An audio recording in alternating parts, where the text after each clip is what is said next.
All right, let's get straight to the point.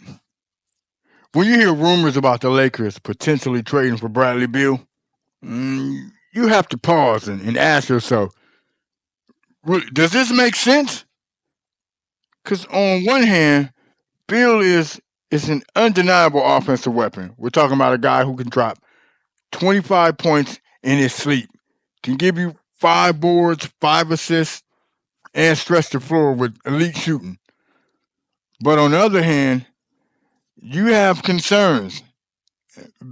I'm talking big concerns about his injury history, his defensive struggles, and that massive contract.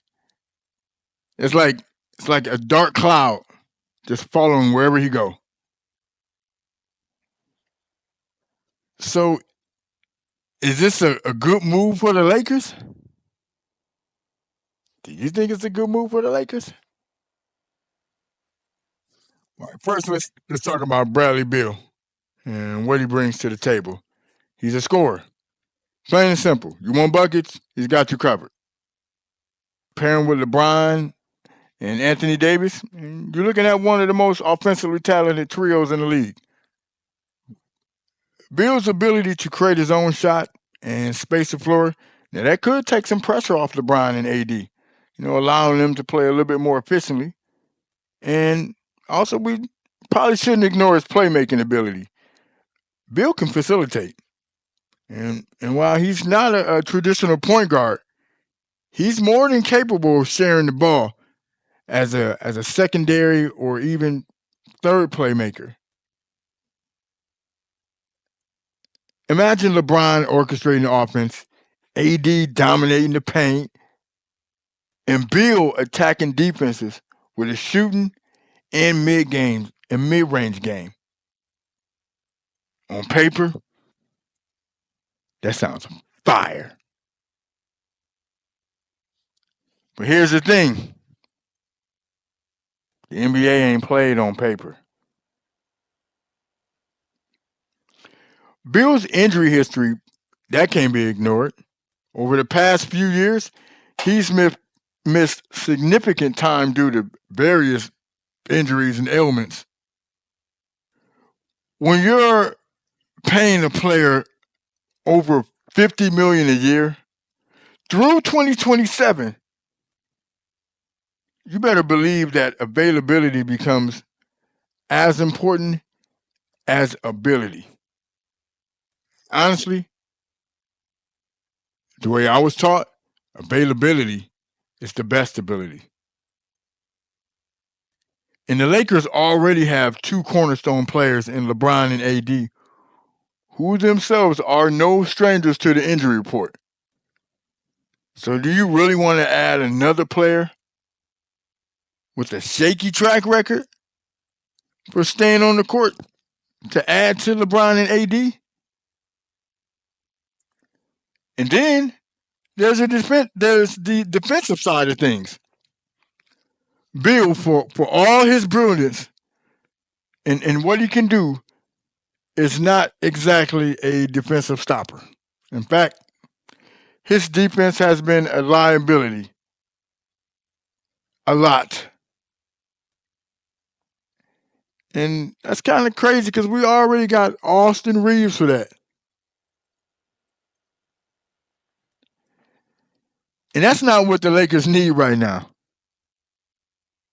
Under JJ Redick's system, this team is already struggling to establish a consistent defensive identity.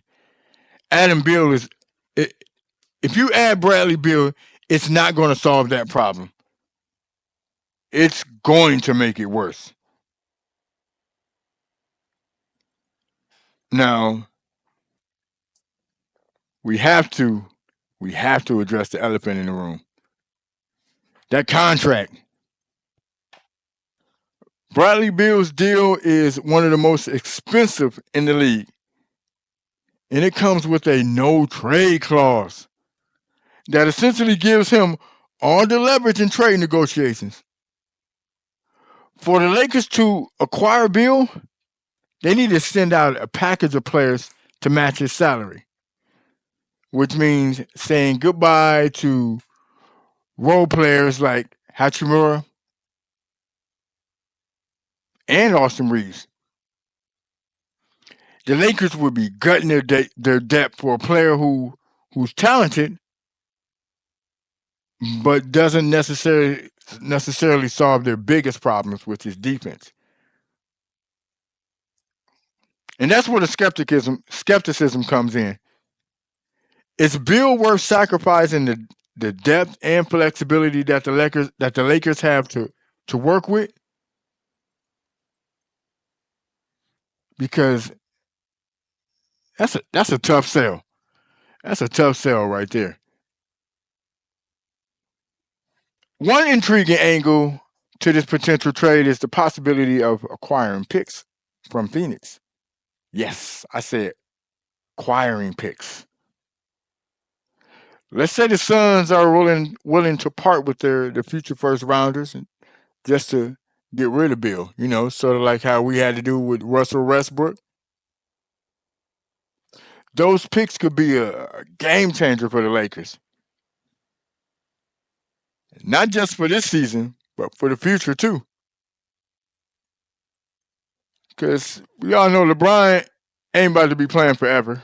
When he finally hangs it up, the Lakers are going to need to rebuild around Anthony Davis, question mark, assuming that he's still around. And whoever else they can bring in. But having extra picks gives the Lakers the flexibility to either draft young talent or package those picks for a star level player down the line. In a league where assets are king, this could be a smart long term play. Could be. Because, of course, pulling off a deal like this is easier said than done. The Lakers don't have the exact assets Phoenix might want, but they're not offering two-way hustle guys or young prospects that a team would covet. A trade with Beal would most certainly require a third team to get involved, and that adds another layer of complexity to an already difficult situation. But we should not forget, this is the Lakers we're talking about. They pulled off big trades before. When there's a star in the market, the Lakers are always in the conversation.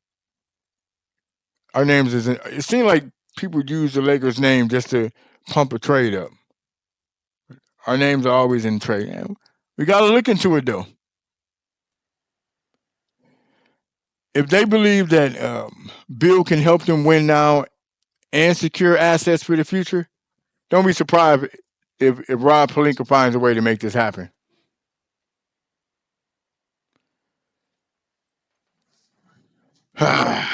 So where do I stand on the Lakers trading for Bradley Beal? It's a gamble. It's a gamble. It's you shooting craps. No doubt about it. But it is a gamble that could pay off if the Lakers play their cards right. Bill got talent. And if he can stay healthy, if he can stay healthy, he could elevate this team to another level. The key is whether the Lakers can acquire him without completely mortgaging all of their depth and flexibility. Because the way this looks, this is a no-brainer, but it's almost not something you want to dismiss outright. Because the Lakers are in win now mode, and opportunities to add a player of Bill's caliber don't come around every day. The question is, do the benefits outweigh the risk? Only time will tell, but one thing is for sure. This is a storyline that every Lakers fan should be watching. Because if this trade goes down, It's going to change everything about the Lakers this season and their future. So stay tuned because I'm keep my eye on it.